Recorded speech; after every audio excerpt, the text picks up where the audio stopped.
حضرت ایوب علیہ السلام کا نام آتے ہی ہم سب کے ذہن میں صبر کا تصور آ جاتا ہے، لیکن اس کہانی کا ایک پہلو ایسا بھی ہے جو اکثر بیان ہی نہیں ہوتا۔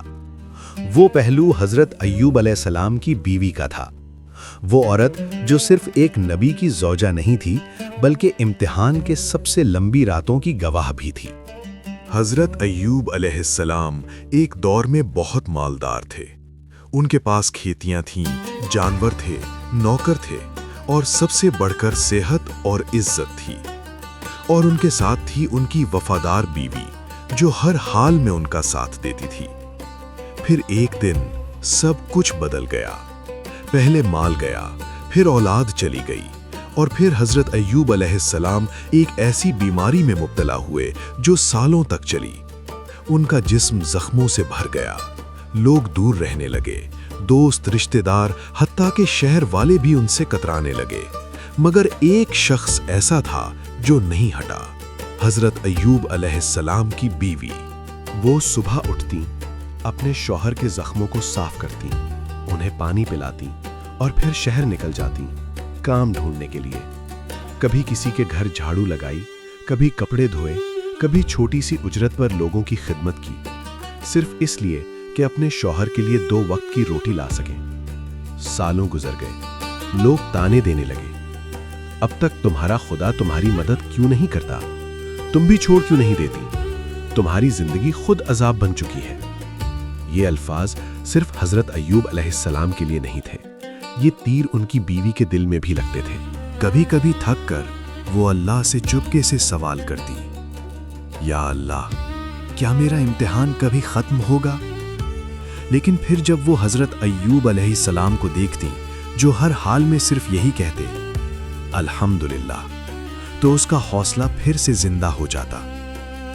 روایت میں آتا ہے کہ ایک مرتبہ شیطان نے حضرت ایوب علیہ السلام کی بیوی کے دل میں وسوسہ ڈالا۔ اس نے کہا، تم سالوں سے خدمت کر رہی ہو، تمہاری جوانی گزر رہی ہے، تمہارے شوہر صرف صبر ہی کر رہے ہیں۔ یہ پل بیوی کے امتحان کا سب سے نازک لمحہ تھا۔ اس نے یہ بات حضرت ایوب سے کہہ دی۔ حضرت ایوب نے پہلی بار غم کے ساتھ کہا، اگر اللہ مجھے شفا دے گا تو میں اس وسوسے پر تمہیں سزا دوں گا۔ یہ غصہ نہیں تھا، یہ نبی کا درد تھا، اور ان کی بیوی سمجھ گئیں کہ یہاں بھی اللہ ہی کی حکمت ہے۔ پھر وہ دن آیا جب حضرت ایوب نے اللہ سے وہ مشہور دعا کی، یا رب، مجھے تکلیف پہنچی ہے اور تو سب سے زیادہ رحم کرنے والا ہے۔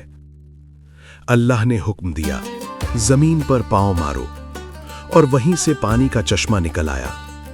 حضرت ایوب نے غسل کیا، پانی پیا، اور اللہ نے انہیں شفا دے دی۔ صحت لوٹ آئی، عزت واپس آ گئی، رحمت برسنے لگی، اور حضرت ایوب کی بیوی جو سالوں تک خاموشی سے صبر کرتی رہی، اس کا امتحان بھی کامیابی میں بدل گیا۔ اللہ نے حضرت ایوب علیہ السلام کو یاد دلایا کہ انہوں نے قسم کھائی تھی، اور اللہ نے اپنی رحمت سے حکم دیا کہ صرف گھاس کے چند تنکے لے کر ایک بار چھو لو، تاکہ قسم بھی پوری ہو اور بیوی کو تکلیف بھی نہ ہو۔ یہ کہانی صرف صبر کی نہیں، یہ کہانی ہے ایک بیوی کے خاموش امتحان کی، جو ہر درد میں ساتھ کھڑی رہی، بلا شکوہ، بلا شور۔ اس لیے جب بھی حضرت ایوب علیہ السلام کا ذکر ہو تو یاد رکھیے، ان کے صبر کے ساتھ ان کی بیوی کا صبر بھی اللہ کے نزدیک قابل قدر تھا۔ آج کا دور مختلف ہے، لیکن امتحان اب بھی وہی ہے۔ آج بھی گھروں میں مشکل آتی ہے، تنگی ہوتی ہے، بیماری ہوتی ہے، اور کبھی کبھی رشتوں پر بھی بوجھ آ جاتا ہے۔ ایسے میں اگر کوئی عورت اپنے شوہر کا ہاتھ چھوڑ دے تو درد اور بڑھ جاتا ہے، لیکن اگر وہ حضرت ایوب علیہ السلام کی بیوی کی طرح وقت کے طوفان میں بھی ساتھ کھڑی رہے تو اللہ کی رحمت چپکے سے راستہ بنا لیتی ہے۔ آج کے دور میں بیویوں کے لیے یہ کہانی صرف قصہ نہیں، یہ ایک رہنمائی ہے۔ جب شوہر کمزور ہو تو تانا نہیں، سہارا بننا چاہیے۔ جب مشکل آئے تو شکوہ نہیں، صبر چاہیے۔ اور جب دل تھک جائے تو لوگوں سے نہیں، اللہ سے بات کرنی چاہیے۔ صبر کا مطلب یہ نہیں کہ درد محسوس ہی نہ ہو، صبر کا مطلب ہے